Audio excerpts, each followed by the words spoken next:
मेरे, आपके, हम सबके जीवन में एक दुविधा आती है, या ये कहे कि सदा रहती, कि सत्य क्या है, असत्य क्या है। अधिकतर मनुष्य सोचते हैं कि जिसे हमने अपने कानों से सुना, जिसे अपनी आंखों से देखा, जिसे अपनी इंद्रियों से जाना, वही सत्य है। क्या सच में यही सत्य है? ये भी तो हो सकता है कि जिसे हमने देखा, सुना, जाना, वो असत्य का प्ररूप हो। विचित्र पहेली है ना? तो क्या मन में जो है वो सत्य है? नहीं, चूंकि मन तो कल्पना को भी सत्य मान लेता है। तो सत्य है क्या? सोचिए, सत्य वो नहीं जिसमें हमारा हानि लाभ छिपा हो। सत्य वो नहीं जिसे तोड़ा मरोड़ा जा सके। सत्य वो है जिसमें जीव मात्र का कल्याण छिपा हो। सत्य वो है जिसमें कटाक्ष ना हो, प्रेम हो। सत्य वो है जिसमें स्वागत हो। जिस प्रकार शरबत कभी कड़वा नहीं हो सकता, उसी प्रकार सत्य भी तीखा, कटु या चोट पहुंचाने वाला नहीं हो सकता। इसी नाते कभी कभी असत्य भी सत्य का ही एक रूप होता है। जिनका तुम दमन करना चाहते थे, उन्हें क्यों छोड़ दिए? प्रतिज्ञा ली थी कि युद्ध में आपके पुत्रों को पराजित करूंगा, इसलिए जाने दिया। परंतु एक वचन भी है कि आपके पुत्र 1 वर्ष का अज्ञातवास अवश्य पूर्ण करेंगे।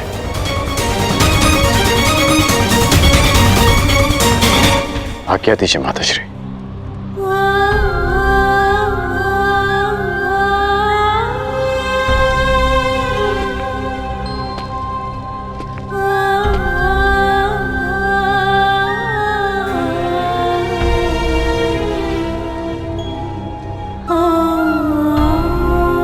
कदाचित मैं तुम्हें बता सकती पुत्र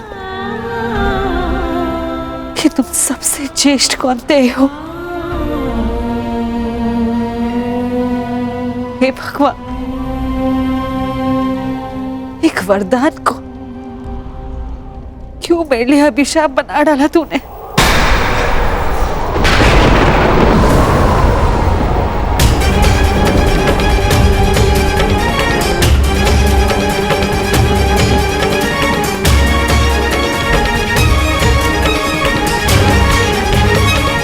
हे ईश्वर,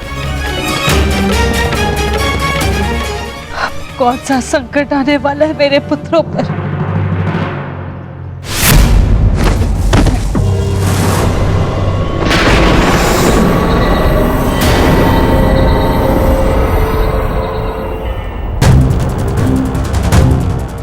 इतना विलंब हो गया है। अब तक तो नकुल को आ जाना चाहिए था। मैं देख कर आता हूँ ज्येष्ठ, कहीं कोई संकट तो नहीं। मैं भी साथ चलता हूँ। दुर्योधन के गुप्तचर हमारी खोज में है, कहीं उनकी ओर से कोई संकट ना आया हो। यदि शत्रुदल से कोई हुआ तो ज्येष्ठ, उन्हें तो मैं स्वर्ग लोक भेज कर आऊंगा।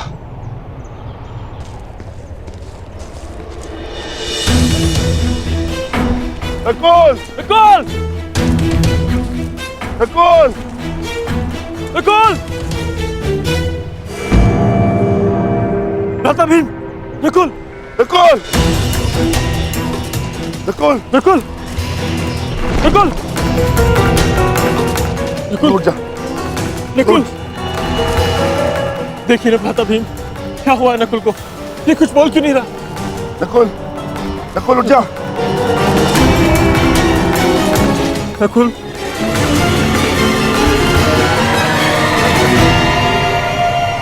कौन छुपाए यहां? किसने मेरे अनुज नकुल पर प्रहार करने का साहस किया है? मैं भीम उसे ललकारता हूं। मैं कहता हूं सामने आ। आज तुम्हारा नाश तो निश्चित है। नकुल,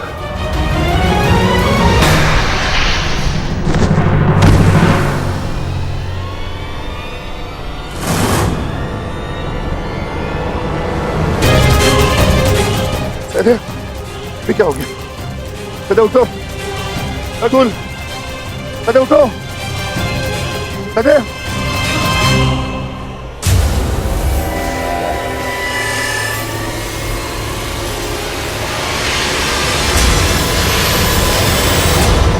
दादा भीम!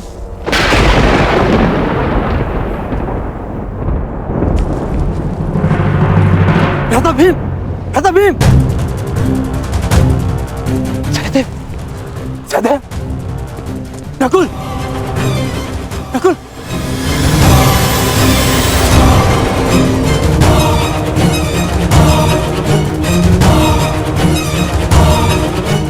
जो महाबली भीम को गिरा सके वो किसी सामान्य मनुष्य की वश की बात नहीं।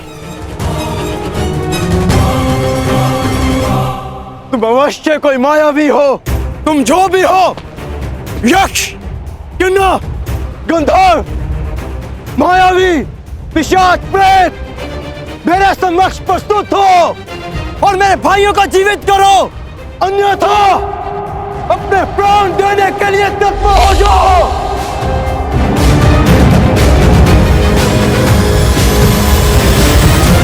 मैं धनुधारी अर्जुन तुम्हें ललकारता हूं।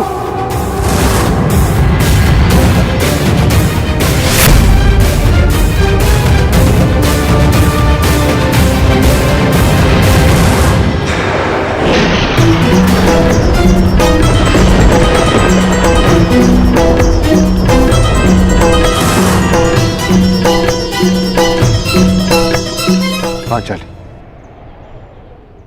ये भाला तुम्हारी सुरक्षा के लिए। मैं अपने अनुज को ढूंढने जा रहा हूं। मैं भी साथ चलूंगी आर्या। नहीं पांचाली, संकट पता नहीं कितना बड़ा होगा। ये भाला अपने पास रखो। और हाँ, यदि मैं ना लौटा तो तुम सुरक्षित पांचाल लौट जाना। परंतु पांचाली, ये मेरी आज्ञा है।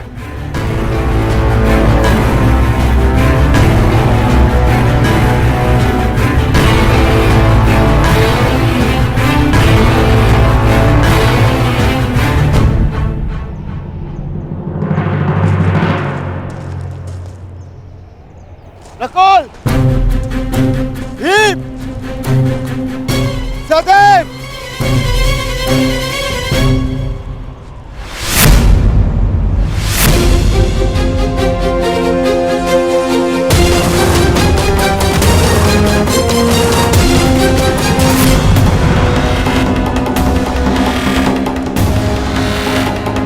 भीम!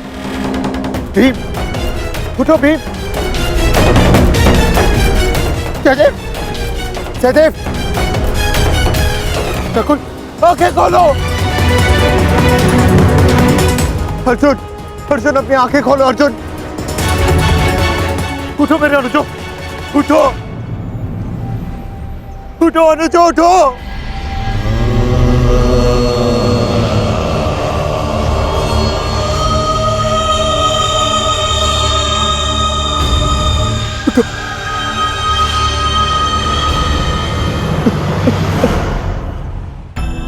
कैसा ज्येष्ठ, कैसा ज्येष्ठ!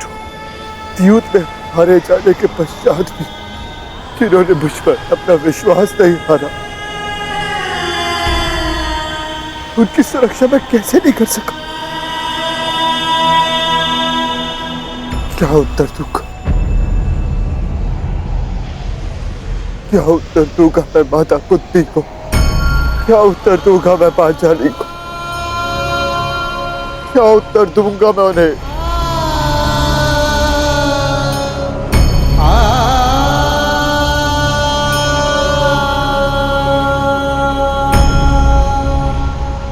मैं नहीं चाहता कि आप कौन, परंतु मैं ये चाहता कि मेरे अनुजों की हत्या आपका हाथ अवश्य, आप अदृष्टि अवश्य है, परंतु मैं ये जानता हूं कि आप मुझे सुन और देख अवश्य सकते। तो आप ये भी सुन लीजिए, ना तो ये युधिष्ठिर अपने अनुजों को अपने साथ लेकर जाएगा या इसी सरोवर के तट पर अपने प्राण दे देगा। कृपा करके बताएं कि आप कौन है? मैंने तुम्हारे भाइयों की हत्या की है और तुम्हारे भाइयों का वध हुआ क्योंकि वो इसी के पात्र थे। उन्होंने मेरी आज्ञा की अवहेलना की थी। मेरे प्रश्नों का उत्तर दिए बिना मेरे सरोवर का जल लिया और युद्ध करने को प्रस्तुत हुए। अब तुम्हारी बारी है युधिष्ठिर। मेरे प्रश्नों का उत्तर दोगे या युद्ध का आह्वान? बिना शत्रु को जाने, बिना उसका मंतव्य पहचाने युद्ध करना धर्म नहीं। इसीलिए समक्ष प्रस्तुत होकर आप मुझे बताएं कि आप कौन हैं?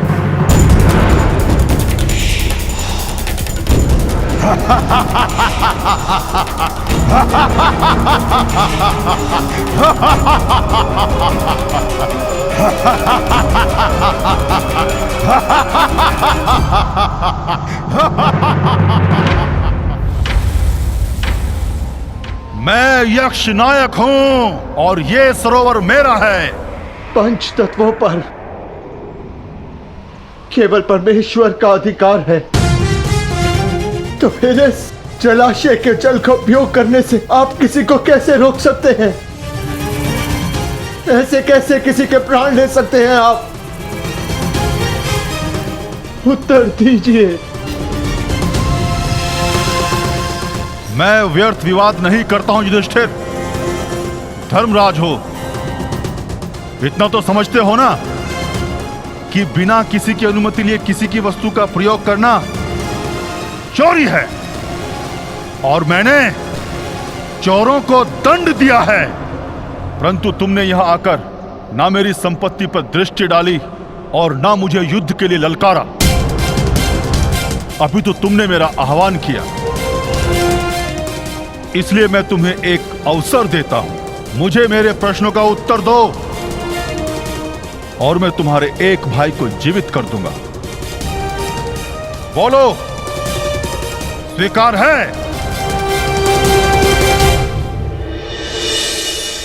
हे प्रभु, मैं नहीं जानती है कैसी लीला है, परंतु इस मां की परीक्षा मत लो। मेरे पुत्रों की रक्षा करो प्रभु, मेरे पुत्रों के। अपने भाइयों के पश्चात मुझे अपने जीवन का कोई मोह नहीं है महोदय।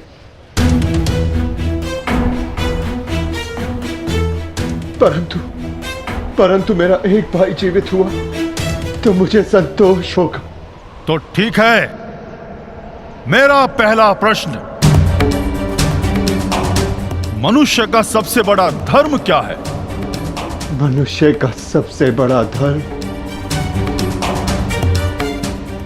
अपना लक्ष्य पूरा करना है। और उसका लक्ष्य क्या है? अपना कर्तव्य पूरा करना। मनुष्य में कितने वर्ण हैं और प्रत्येक वर्ण का कर्तव्य क्या है? मनुष्य में 4 वर्ण हैं, ब्राह्मण, क्षत्रिय, वैश्य, शूद्र। ब्राह्मणों का कर्तव्य है केवल वेद पाठ करना ही नहीं, बल्कि धर्म को जनमानव में बसाना भी है। क्षत्रिय का कर्तव्य पराक्रम से धर्म की रक्षा करना है। वैश्य का कर्तव्य आर्थिक उन्नति करना है और शूद्र का कर्तव्य सेवा करना। परंतु इन चारों कर्तव्यों से बड़ा भी एक कर्तव्य है, वो है प्रत्येक मनुष्य का हित करना। क्षत्रिय हो, वैश्य हो या शूद्र हो, यदि वो जनहित नहीं कर सकता तो वो मनुष्य नहीं है। उत्तम युधिष्ठिर,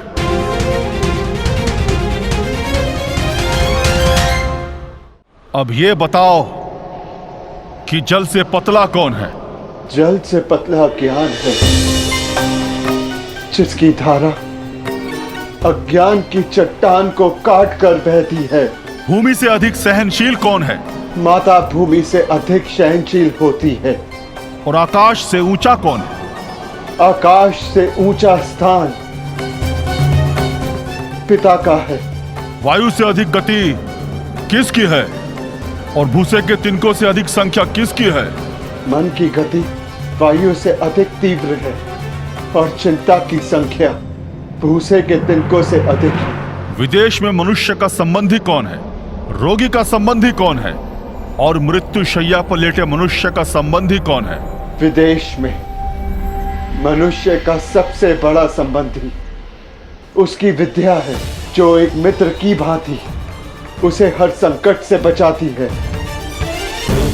रोगी का संबंधी उसका चिकित्सक है, जो पत्नी और माता की भांति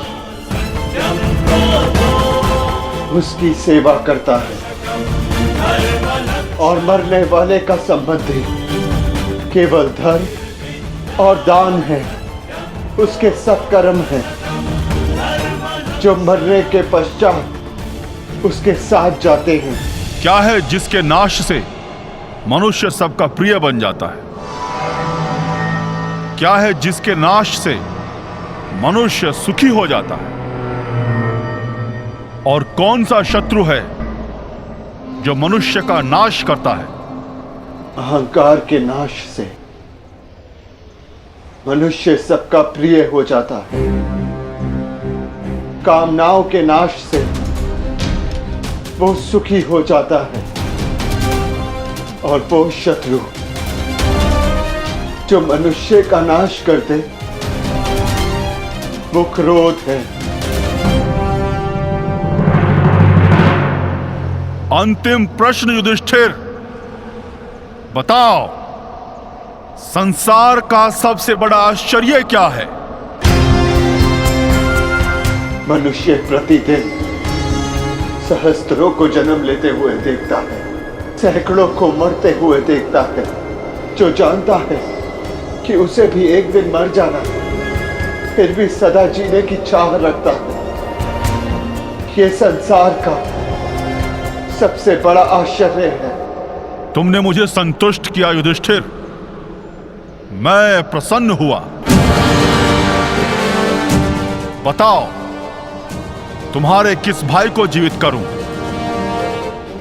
भीम को या अर्जुन को? ये दोनों महाबली हैं, तुम्हारी रक्षा कर सकते हैं। मनुष्य की रक्षा ना भीम से हो सकती है, ना अर्जुन से। मनुष्य की रक्षा यदि हो सकती है तो केवल उसके धर्म से। और मेरा धर्म कहता है कि जो मेरे लिए सबसे पहले दांव पर लगा, जिसने मेरी प्यास बुझाने के लिए सबसे पहले अपने प्राण दिए, मेरा वो अनुज नकुल जीवित हो जाए। हमारी दो माएं हैं, एक माता कुंती का पुत्र मैं जीवित हूं और दूसरी माता मादरी का पुत्र नकुल जीवित रहे। अति उत्तम युधिष्ठिर, जो विपत्ति में भी न्याय और धर्म का साथ नहीं छोड़े वही सफल होता है। तुम अपनी परीक्षा में सफल हुए।